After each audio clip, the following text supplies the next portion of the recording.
Warm good afternoon to all of you, and thank you for giving me opportunity to present my oral presentation over here. So today, this is Dr. Barkha Shakya from Department of Zoology, Section of Genetics, AMU, and I'm going to give my oral presentation on Drosophila melanogaster, a promising model to detect neurotoxicity and changes in life cycle parameters when exposed to ericoline. So first of all, let me tell you what is ericoline. Actually, ericoline is an alkaloid which is taken or extracted from erica nut, which is a fruit of erica palm. It is also known as Erica catechu, and it's an oily, odorless liquid. And initially, in our past, people used to take it as a mouth freshener. It has a neurophoretic effect. It's also been used as a good digestive product, and it is also being used as an anti-bacterial and antifungal. So, because of very reason it's been used, but here we use Drosophila melanogaster, which is the strain of Oregon R, and obtained from Drosophila Genetic Resource Center, Kyoto Institute of Technology, Kyoto Center, Japan. And we also use this because it has 75% of human disease gene has a recognizable match in the genome of fruit flies, and it has also been used in several experimental setups like to detect neurotoxicity or neurodegenerative disorders like Alzheimer's, Parkinson's, and Huntington's disease, and many more. So here we took Drosophila, and we maintained the whole strain in a special diet which was made up of agar, corn, and sugar and yeast, and we maintained the temperature to 25 to 26 degrees Celsius. And on the other side, the compound which we extracted, that is ericoline hydrobromide, we extracted that and we prepared various doses of dye, that is 5, 10, 20, 14, 80 micromolar of dye, which has that ericoline hydrobromide.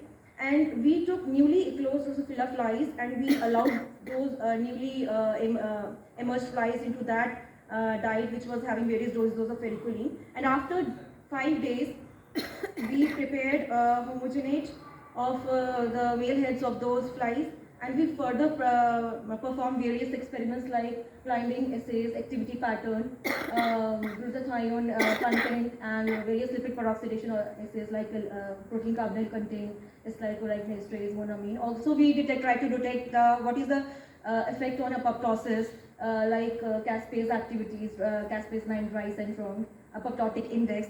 Also, we studied the effect on pupation and emergence of flies. We also studied what kind of difference is there, or what is the lifespan, impact on lifespan, as well as phenotypic analysis on eye. Further, we also here try to study the preliminary test, which is like we take a vial which is of 10.5 centimeter, and we mark that vial up to 8 centimeter. We took near about 10 flies per vial, and we took 3 replicates per group. And we, after acclimatizing those flies, we tap that vial and we try to find out that how many flies are crossing that mark of 8 centimeter in 10 seconds. So with this, we found that as the dose of ericoline is increasing, the activity of flies or the climbing activities is decreasing. While we also studied the effect on activity through Drosophila activity monitor test, and here you can say there are several vials, like several capillary tubes, and in each capillary tube, on one side there is a dye which contain a particular amount dose of 5, 10, 20, 40, and 80 micromolar of ericoline. On the other side, it's been closed from with the help of cotton swab, and in this way it is being aligned, and there is an infrared beam which crosses in between. So whenever fly moves to and fro, this infrared beam is there's an interruption, and this activity is recorded through a software, that is Actogram J software. And with this, we found that initially in 5-10 micromolar of ericoline, there was not such changes we found in the activity of Drosophila. But as the dose of ericoline is increasing, we found, look here, that in the highest dose of ericoline, the activity of Drosophila is decreasing in a dose-dependent manner as compared to control. Further, when we studied glutathione content, the glutathione activity, we found that it is decreasing in a dose-dependent manner, while with the glutathione S transferase, lipid peroxidation, and protein carbonate content were found to be increasing as the dose of ergocolline is increasing. Further, the activity of acetylcholine esterase is decreasing, while the monoamine oxidase is increasing. On the other side, we also studied the effect of ergocolline on neuronal cells of Drosophila, that is the brain cells of Drosophila, and there are several apoptotic cells, that is, as we can see, these are red apoptotic cells, which were maximum in the highest dose of ergocolline as compared to control and various other lower doses of ergocolline. So it shows that yes, it is showing degenerative effect on neurological cells. Further, with this in past study as well, and it is quite evident with this also that caspases is increasing. All those caspases, caspase 9 in caspase 3, and hence the apoptotic index is increasing in a dose-dependent manner. Further, in this pupation study, we also found that the flies which were exposed to highest dose of ergocolline, that is this red color bars we can see, that this is the highest dose, and we found that the pupation rate is decreasing as the dose of ergocolline is increasing. Also, the emergence of flies is also found to be in decreasing fashion. See, these are the highest dose of ergocolline. This red bar shows that the emergence rate is also decreasing. Further, the lifespan is also found to be in a decreasing manner. These are the second and third highest doses, that is 40 and 80 micromole of ergocolline. They were found that they show quite good impact in decreasing lifespan of Drosophila. Further, we also studied the effect of ergocolline on the eye surface of Drosophila. There is a proper hexagonal shape of the eyes in a Drosophila, which we found that that shape is deteriorated as the dose of ergocolline is increasing. So this hexagonal shape in initial doses, there is no further changes, but this one is controlled, and you can see this is clearly evident that how much it is showing the effect in the degradation of the hexagonal shape of the eyes of Drosophila. So with this we can say that when the newly closed flies were allowed to feed upon the various doses of ergocolline, it leads decrease in climbing assay, decrease in activity pattern, glutathione content, and acetylcholine esterase activity. Further, it also results into the decrease in palpation emergence rate, also lifespan, and also the phenotypic analysis. We can see that the shape of the eyes of Drosophila deteriorated. And it also leads to the increase in lipid peroxidation in various biochemical assays. Apoptotic index, we found that it helps in the increase in apoptotic activity in Drosophila. So with this, we can say that the possible mechanism of toxicity of ergocolline might be results into the metabolic activation of cytochrome oxidase, and it leads to the increase in reactive oxygen species, which leads to the formation of oxidative stress, and further hampering all those biochemical assays inside, and leading to tissue damage, DNA damage, further increases in caspases and apoptosis, resulting into cell death.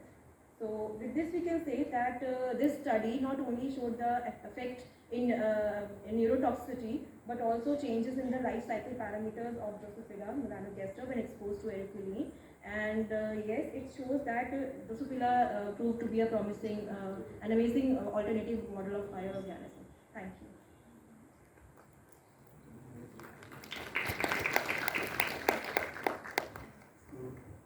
Questions from the audience, please.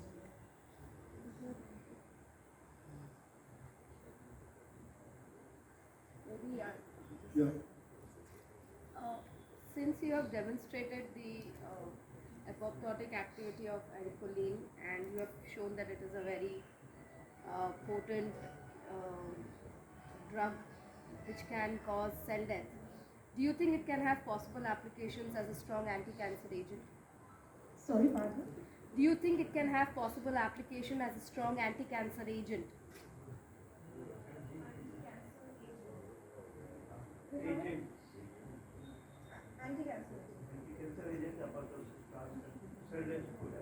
cancer cells can be treated? So, if we go toward cancer, so it has a different pathway and we haven't gone through that. So it is the initial application of healthy cells, not on those cancer cells.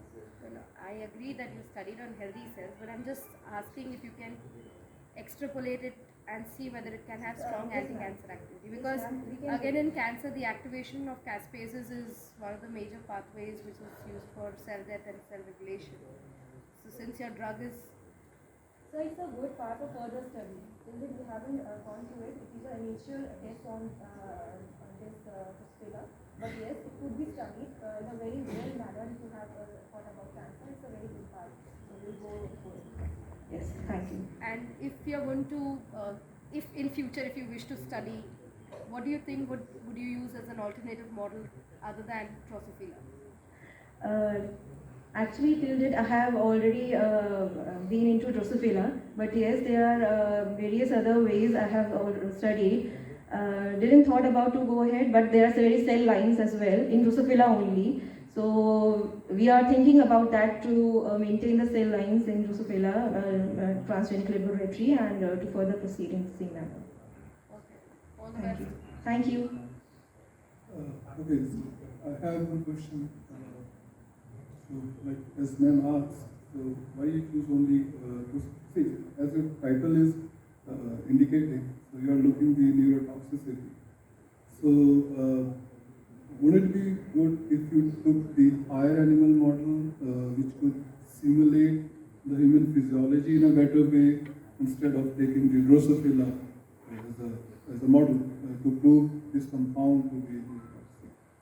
Actually, sir, there are various reasons that we have chosen this model. First is from safe side to from ethical issues point of view. On the other side, Drosophila have 75% of that similarity with that of human genome. So we are too close to humans. Also, it is easy to maintain, not into a lab, but they are we are into that they have 4 chromosomes, like 3 autosomes and 1 sex chromosomes. As we are at a single time, in a short duration of time, we can study several progenies. Of one female lays thousands of eggs, and further their offsprings will lay several thousand of eggs. So from genetic point of view, if we want to study more into it, we are more close to it's giving benefit to study more into a limited time period. So it's very beneficial, not from the point of view that we are saving higher animals from sacrificing, but we are on into it that we are studying more into a limited time. We are saving money, we are saving space, we are saving various other perspectives, and also it's very easy to handle. And we are into the it's easy to study in a that is known as salivary glands, also known as puff genes, puff chromosomes. So easy to study that eukaryotic perspectives, that replication and translation point of view. So yes, it's a good model to study into the genetic level. I want to... Yes, ma'am. I want to comment on what she has said. It's just a suggestion. Yes, If you're looking from the genetic constituent point of view, then you have mouse cell lines which are 98% close to humans in genetic constitution, much more in close contact with the human genetic system. So if you're talking from the genetic point of view, then definitely this is not the model you should have studied for. We already have 2D and 3D models on mouse cell lines, even on human cell lines, which are very close to replication of what Sir said, of coming very close to the physiology of a particular disease. So yes, I would beg to differ on that aspect, that there is genetic closeness, because I think Savita also very clearly told in her presentation that genetic closeness will not mean that we are genetically identical. Yeah. So, or physiologically behave in the similar way. So there's a lot of difference on that front. But yes, what you should have focused on was the developmental aspect, which we'll not be able to study in higher models, which is very easy to study in a Drosophila, because you can see it live developing in front of your eyes. So Yes, focus on the developmental aspect of the disease through the stage of growth, rather than genetic homogeneity or genetic closeness, because scientifically that doesn't validate what you say. Yes, So that is just my opinion. Thank you, ma'am, for the suggestions. Sorry. Aracolin chlorides of areca treated areca catechu. So, do you think that there is any chance that it will cause neurotoxicity? Because mostly it is associated with buccal cavity Yes. cancer, oral cancer, Upper respiratory tract. reports on colon cancer. Yes. Yes. But neurotoxicity, I think, do you have any human data where the consumption of areca was human data? Yes, sir. Do you have any? Sir, I where have. it is shown that the population consuming Sir, areca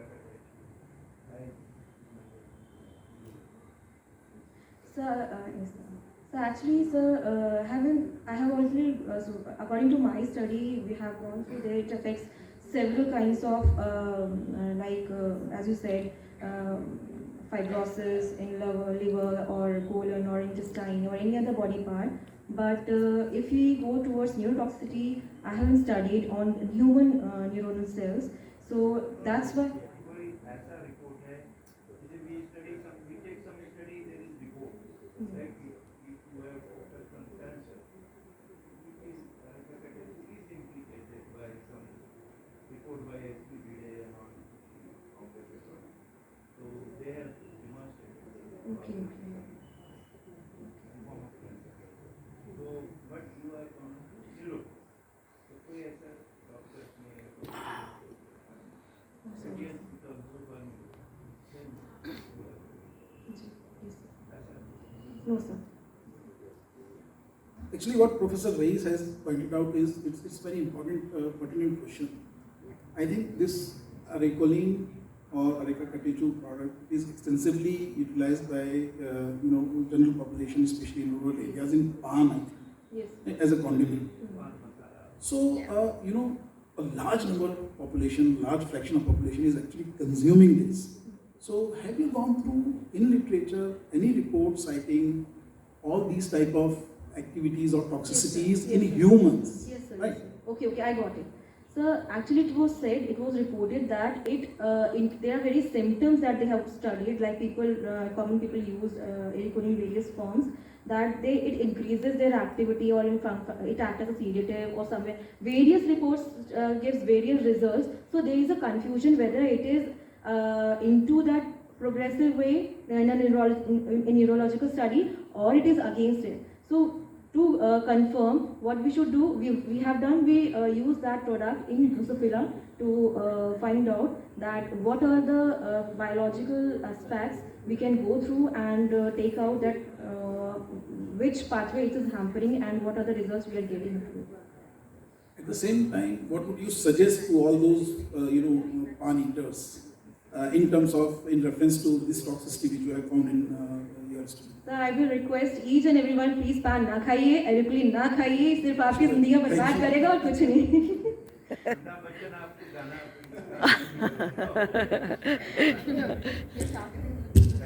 Thank you so much. So it looks only in singing only.